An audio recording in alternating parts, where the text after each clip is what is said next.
നമസ്കാരം. പ്രവാസ ലോകത്തെ പ്രധാനപ്പെട്ട ഒരു വാർത്തയിലേക്ക് സ്വാഗതം. 4 കുട്ടികളടക്കം 5 പേരുടെ മരണത്തിനിടയാക്കിയ ഗൺതൂത്ത് അപകടത്തെക്കുറിച്ച് പോലീസിന്റെ ഔദ്യോഗിക വിശദീകരണം പുറത്തു വന്നിട്ടില്ലെങ്കിലും കണ്ണടച്ചു തുറക്കും വേഗത്തിൽ വാഹനാപകടം സംഭവിച്ചുവെന്നാണ് കുട്ടികളുടെ മാതൃ സഹോദരൻ വ്യക്തമാക്കിയിരിക്കുന്നത്. മുന്നിൽ പോകുന്ന വാഹനവുമായി തട്ടിയതിനെ തുടർന്ന് വലത്തേക്ക് വെട്ടിച്ച കാർ നൊടിയിടയിൽ കരണം മറിയുകയായിരുന്നു. ഈ സമയം കുട്ടികളുടെ മാതാവ് റുക്സാനയായിരുന്നു വാഹനം ഓടിച്ചിരുന്നത്. ശീതകാല അവധിക്ക് ശേഷം സ്കൂൾ തുറക്കുന്നതിന് മുന്നോടിയായി കുട്ടികളുടെ ആഗ്രഹപ്രകാരം ക്യാമ്പിന് പോകുവാൻ കുടുംബം തീരുമാനിക്കുകയായിരുന്നു. ആദ്യം ഹത്തയിലാണ് പോയത്. അവിടെ ഒരു ദിവസം ക്യാമ്പിന് ശേഷം ലിവയിൽ പോകാമെന്ന് നിർദ്ദേശിച്ചതും കുട്ടികളാണെന്ന് മാതൃ സഹോദരൻ പറഞ്ഞു. അപകടത്തിൽ നിന്ന് രക്ഷപ്പെട്ട ഇസ ഇതുവരെ സഹോദരന്മാരുടെ വിയോഗ വിവരം അറിഞ്ഞിട്ടില്ല. കൗൺസിലർമാരുടെ സഹായത്തോടെ ഇസയെ പതിയെ കാര്യം പറഞ്ഞ് മനസ്സിലാക്കാമെന്നാണ് ബന്ധുക്കൾ കരുതുന്നത്. ഇസയോട് ഇക്കാര്യം പറയുന്ന ആ നിമിഷത്തെ എങ്ങനെ അതിജീവിക്കുമെന്ന ചിന്തയിലാണ് ബന്ധുക്കൾ. 5 കുട്ടികളും ദുബായിലെ അറബ് യൂണിറ്റി സ്കൂളിലാണ് പഠിക്കുന്നത്. ചികിത്സയിൽ തുടരുന്ന റുക്സാനയ്ക്ക് വ്യാഴാഴ്ചയും 2 ശസ്ത്രക്രിയകൾ നടന്നു. ശരീരത്തിലെ പരുക്കുകൾ ഭേദമായി വരുന്ന റുക്സാനയെ മാനസികമായി പിടിച്ചു നിർത്തുന്നതിനാണ് ബന്ധുക്കൾ ഇപ്പോൾ ശ്രമിക്കുന്നത്.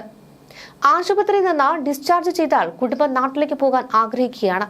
റുക്സാനയ്ക്ക് വിമാനത്തിൽ യാത്ര ചെയ്യാൻ ഡോക്ടർമാരുടെ അനുമതി ലഭിച്ചാൽ കുടുംബം കേരളത്തിലേക്ക് പോകുമെന്നാണ് ബന്ധുക്കൾ അറിയിക്കുന്നത്. അബുദാബിയിലെ ആശുപത്രിയിലും ബന്ധുവീട്ടിലുമായി കഴിയുന്ന കുടുംബത്തിന് ദുബായിലെ വീട്ടിലേക്ക് മടങ്ങുവാൻ ഇപ്പോഴത്തെ സാഹചര്യത്തിൽ താങ്ങാനാകാത്ത കാര്യമാണ്. എല്ലാം ശാന്തമാകുന്നതുവരെ കേരളത്തിൽ താമസിക്കുവാനാണ് ഇപ്പോൾ ആലോചിക്കുന്നതെന്നും ബന്ധുക്കൾ അറിയിക്കുന്നു. അബുദാബിയിൽ വാഹനാപകടത്തിൽ മരിച്ച അഷസ്, അമാർ, അസം, അയാഷ് എന്നിവരുടെ ഖബറടക്കം വൻ ജനാവലിയുടെ സാന്നിധ്യത്തിൽ ദുബായ് കിസസിലെ ശ്മശാനത്തിലാണ് നടന്നത്. അടുത്തടുത്ത ഖബറുകളിലായിരുന്നു 4 പേർക്കും അന്ത്യവിശ്രമം ഒരുക്കിയത്.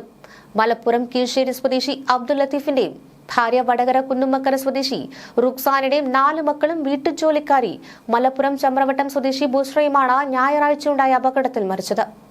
ഈ അപകടത്തെ തുടർന്ന് അബുദാബി ഷെയ്ഖ് ഷബ്ബൂത്ത് മെഡിക്കൽ സിറ്റിയിൽ ചികിത്സയിലായിരുന്ന അബ്ദുൽ ലത്തീഫ് ദുബായിലെത്തി മക്കൾക്ക് അന്ത്യോപചാരം അർപ്പിച്ചിരുന്നു. ലത്തീഫിനെ ആശ്വസിപ്പിക്കുവാൻ ബന്ധുക്കളും സുഹൃത്തുക്കളും ഒക്കെ പാടുപെടുന്ന കാഴ്ച. ഹത്തയിൽ കൂടാരമടിച്ച് രാത്രി അവിടെ കഴിയാനായിരുന്നു തങ്ങളുടെ തീരുമാനം. എന്നാൽ മക്കൾക്ക് ലിവ ഫെസ്റ്റിവൽ കാണണമെന്ന് പറഞ്ഞത് വലിയൊരു ആഗ്രഹമായിരുന്നു. അവരുടെ സന്തോഷമല്ലേ വലുതെന്ന് കരുതി ഹത്തയിലെ കൂടാരങ്ങൾ മടക്കി ഞങ്ങൾ ലിവായിലേക്ക് വണ്ടി തിരിച്ചു. മടക്കയാത്രയിൽ സ്കൂളിൽ പോകാൻ അവരെ ഒരുക്കണമെന്ന കരുതലിലായിരുന്നു രാത്രി തന്നെ യാത്ര തുടങ്ങിയത്. എന്നാൽ എല്ലാം ഒരു നിമിഷം കൊണ്ട് തകർന്നുവെന്നാണ് ലത്തീഫ് പ്രതികരിച്ചത്. അബ്ദുൽ ലത്തീഫിന്റെ കുടുംബത്തിന്റെ വേദനയിൽ പങ്കുചേരുവാൻ ഔദ്യോഗിക പദവികൾ മാറ്റിവെച്ച് ദുബായ് മുനിസിപ്പാലിറ്റിയിലെയും ദുബായ് പോലീസിലെയും ഉന്നത ഉദ്യോഗസ്ഥർ നേരിട്ടെത്തിയാണ് പ്രവാസി സമൂഹത്തിന് വലിയൊരു ആശ്വാസമായി മാറിയത്. കേവലം ഔദ്യോഗിക നടപടികൾ പൂർത്തിയാക്കുന്നതിനപ്പുറം ആ പിതാവിന്റെ തൊഴിൽ കൈവച്ച് ആശ്വസിപ്പിച്ച ഉദ്യോഗസ്ഥരുടെ സാന്നിധ്യം ദുബായ് ഭരണകൂടം നൽകുന്ന കരുതലിന് സാക്ഷ്യപത്രമായി. രേഖകളെല്ലാം മിനിറ്റുകൾക്കുള്ളിൽ ശരിയാക്കി രാത്രി വൈകി നടപടികൾക്കായി കൂടുന്നെന്നും അധികൃതർ കാരുണ്യത്തിന്റെ പുതിയ പാഠങ്ങളാണ് എഴുതിച്ചേർത്തത്. സാധാരണഗതിയിൽ വിസയിലുള്ള എമിറേറ്റ്സിൽ ഖബറടക്കം നടത്താമെന്ന നിയമം ഈ കുടുംബത്തിന്റെ വേദന കണക്കിലെടുത്ത് അധികൃതർ ഇളവ് ചെയ്തു നൽകുകയായിരുന്നു. അബുദാബിയിലെ ആശുപത്രിയിൽ ചികിത്സയിലുള്ള മാതാവ് റുക്സാനയെ മക്കളുടെ മൃതദേഹം അവസാനമായി കാണിക്കുവാൻ എത്തിച്ചപ്പോൾ അവിടെ ഉണ്ടായിരുന്ന അറബ് വംശജരായ ഡയറക്ടർമാരും നഴ്സുമാരും പോലും കണ്ണീരടക്കാനാവാതെ വിരുമ്പിപ്പോയി. മോർച്ചറിയിൽ നിന്ന് മൃതദേഹങ്ങൾ തിരികെ ആശുപത്രിയിൽ എത്തിച്ച് മാതാവിനെ കാണാൻ സൗകര്യമൊരുക്കിയത് യുഎയിലെ ആരോഗ്യ രംഗത്ത് പോലും അപൂർവമായ കാഴ്ചയായിരുന്നു. മക്കളിൽ 10 വയസ്സുകാരിയ ഈസ മാത്രം അത്ഭുതകരമായി രക്ഷപ്പെട്ടത് ഈ കുടുംബത്തിന്റെ ഏക പ്രതീക്ഷയായി മാറുകയാണ്.